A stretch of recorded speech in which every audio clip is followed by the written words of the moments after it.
Il n'est plus à prouver que l'animation des personnages dans Hunter x Hunter est considérée comme fluide et réaliste, et c'est la raison pour laquelle les phases de combat sont si impressionnantes et procurent une immersion totale. Qui n'a pas frissonné devant l'impact des coups de Uvogin contre Kurapika, devant les esquives de Kuroro contre les attaques combinées des Zoldyck, ou encore devant la rapidité extrême des gestes de Netero pour contrôler la déesse Kanon. Ces différents moments figurent parmi les combats les plus épiques d'Hunter x Hunter, cependant il existe encore d'autres affrontements très impressionnants qui ne sont pas forcément reconnus à leur juste valeur. Salut à tous, c'est Hunter404 et aujourd'hui dans cet épisode on va voir ensemble les 5 combats les plus sous-cotés de Hunter x Hunter.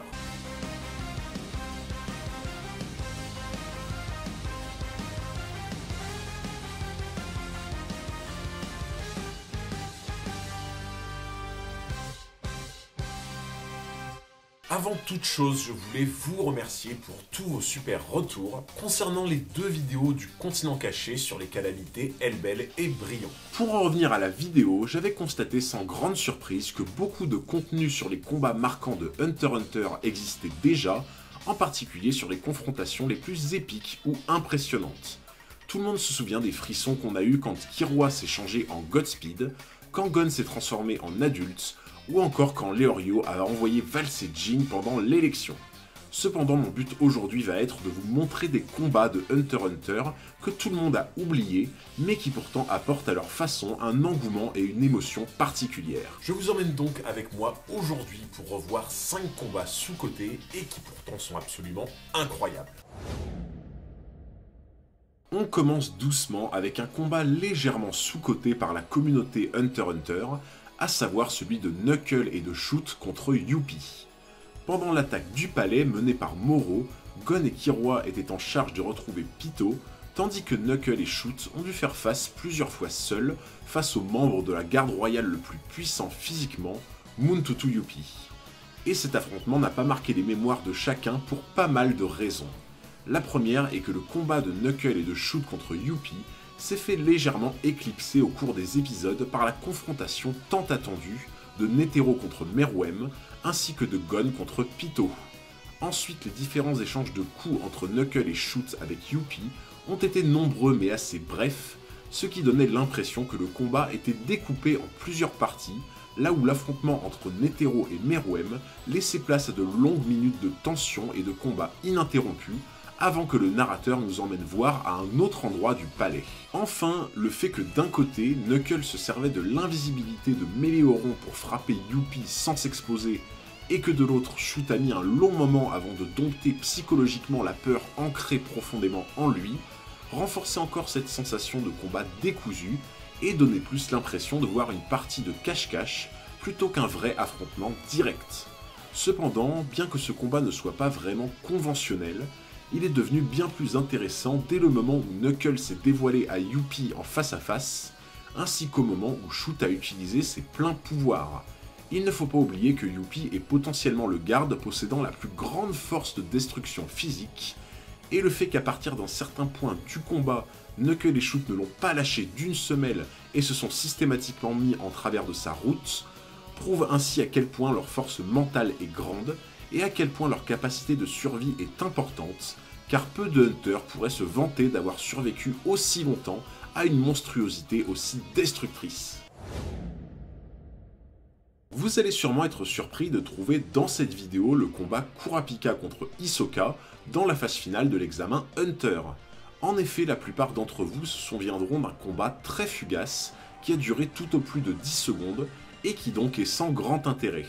Cependant, ceux qui auront vu la version 99 de l'anime se rappelleront que cet affrontement a été bien plus long et bien plus intéressant.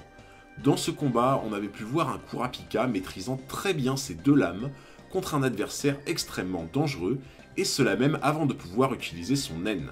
Mais la chose la plus importante à mes yeux qui s'est complètement perdue dans cet aperçu de combat de la version 2011 est que la tension palpable dès le début du combat ne fait que s'intensifier au fur et à mesure de l'échange des coups. L'affrontement montre petit à petit qu'Hisoka domine largement Kurapika d'un point de vue physique, cependant les différents coups qu'encaisse Kurapika vont faire grimper en lui progressivement une sorte de rage de vaincre, libérant ainsi ses yeux écarlates, tandis que de son côté, Hisoka va peu à peu laisser entrevoir sa folie meurtrière et son envie de sang à chaque contre-attaque de son adversaire. C'est vraiment cette forme de libération de forces cachées et de montée de pouvoir au fur et à mesure du combat qui tend à installer cette ambiance tendue où chacun retient son souffle en imaginant le pire si l'un des deux combattants venait à céder à ses pulsions. Si l'on pense à un combat épique et impressionnant entre un personnage puissant et un commandant des fourmis chimères, le premier combat venant à l'esprit des gens est celui de Feitan contre Zazan. En effet, le combat de Moro contre Léor s'est fait plus discret de façon assez surprenante.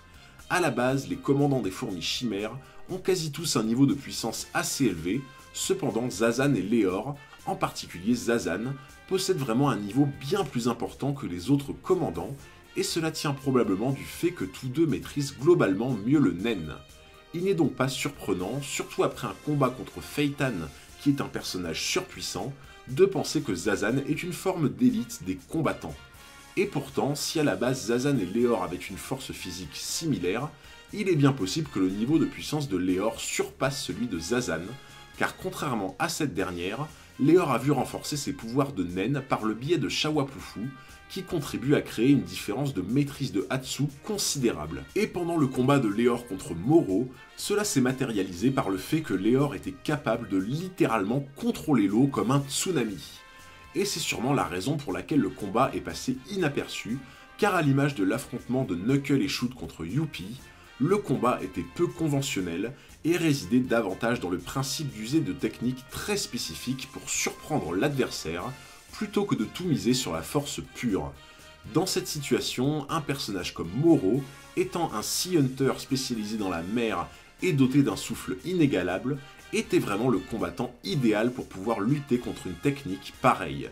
Essayez un instant d'imaginer un autre personnage à la place de Moro, comme Gon, Killua, Knuckle ou Shoot, qui n'aurait eu aucune façon de lutter à armes égales contre la maîtrise de l'eau de Léor, et donc aurait eu beaucoup de mal à l'atteindre sans finir noyé sous les flots. Je me doute bien que beaucoup d'entre vous vont être surpris de trouver ce combat ici. Et la principale raison de votre étonnement viendra, je pense, du fait que vous estimez que cette confrontation n'était pas vraiment un combat en soi, mais plus un massacre de Gon par Enzo. Je vous accorde clairement ce point, dans le sens où il est clair et net qu'Enzo était immensément plus fort que Gon, et dans le cas d'un vrai combat à mort sans règles, Gon n'aurait eu aucune chance et se serait juste fait tuer. Cependant, ce combat possède une importance capitale dans la morale et l'esprit que véhicule Hunter x Hunter, symbolisé par la victoire de Gon. Dans beaucoup de mangas comme Dragon Ball Z par exemple, le principe de puissance est très linéaire et la différence de force entre deux personnages est donc trop conséquente pour provoquer une quelconque surprise. Mais dans Hunter x Hunter, Togashi a su montrer que la puissance ne fait pas tout et que des techniques élaborées, une bonne stratégie ou même un mental d'acier peuvent faire plier n'importe quel adversaire. C'est d'ailleurs la morale principale de l'arc des fourmis chimères, car on se rend compte que plus l'histoire avance, plus l'être le plus puissant du monde, Meruem, se retrouve faible et à nu devant la créature la plus inoffensive qui soit. Dans le cas de ce combat, Gon savait pertinemment qu'Hanzo ne pouvait pas le tuer au risque de perdre le combat, et s'est donc servi des règles à son avantage pour implanter une force psychique à son adversaire qui surpasse tous les coups et blessures reçus. Dans un sens, le combat de Gon contre Hanzo était physiquement à sens unique, cependant la force mentale de Gon a littéralement broyé celle d'Hanzo, qui s'est retrouvé mis en déroute par la seule force de l'esprit, pris au piège dans une stratégie où il ne pouvait pas gagner sans perdre. On arrive enfin au combat qui, pour moi, est probablement le plus sous-coté d'Hunter x Hunter. J'irais même jusqu'à dire que l'issue de ce combat m'a attristé, car de base j'aimais beaucoup le personnage de Castro, son pouvoir, ainsi que le charisme qu'il dégageait, et je ne peux pas m'empêcher de penser qu'il s'agit d'un personnage qui aurait pu avoir une évolution incroyable au sein du manga, étant donné sa capacité d'acharnement au travail, ainsi que sa facilité d'adaptation et d'apprentissage au nen. La raison principale qui fait que pour moi, le combat Hisoka contre Castro est clairement sous-coté, vient en grande partie du principe qu'Hisoka tourne involontairement tous les adversaires qu'il affronte au ridicule. En effet, tout ce qui rend Hisoka très dangereux et très puissant dans un combat en 1 contre 1 et son côté imprévisible, ainsi que la manière qu'il a de se jouer de son adversaire au moyen de la prestidigitation. Hisoka passe son temps au cours d'un combat à induire son adversaire en erreur, dans le but de jouer sur ses émotions et ainsi de tromper sa vigilance.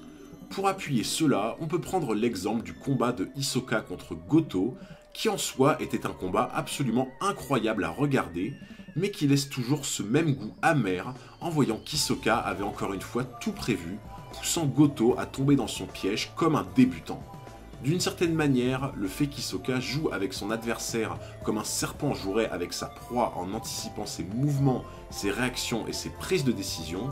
pousse à décrédibiliser son adversaire, et c'est ce principe qui conduit par la suite à voir la plupart des raclées qu'inflige Hisoka à ses adversaires comme prévisibles et peu intéressantes. C'est exactement ce qu'il s'est passé dans le cas de Castro, car quand on analyse d'un peu plus près leur combat, la force de frappe de Castro ainsi que sa capacité à créer son doppelganger le rend très puissant, mais le fait qu'Hisoka ait joué avec son esprit a démontré que la force psychique de Castro était encore insuffisante pour rester hermétique à toutes les ruses et traquenards d'Hisoka.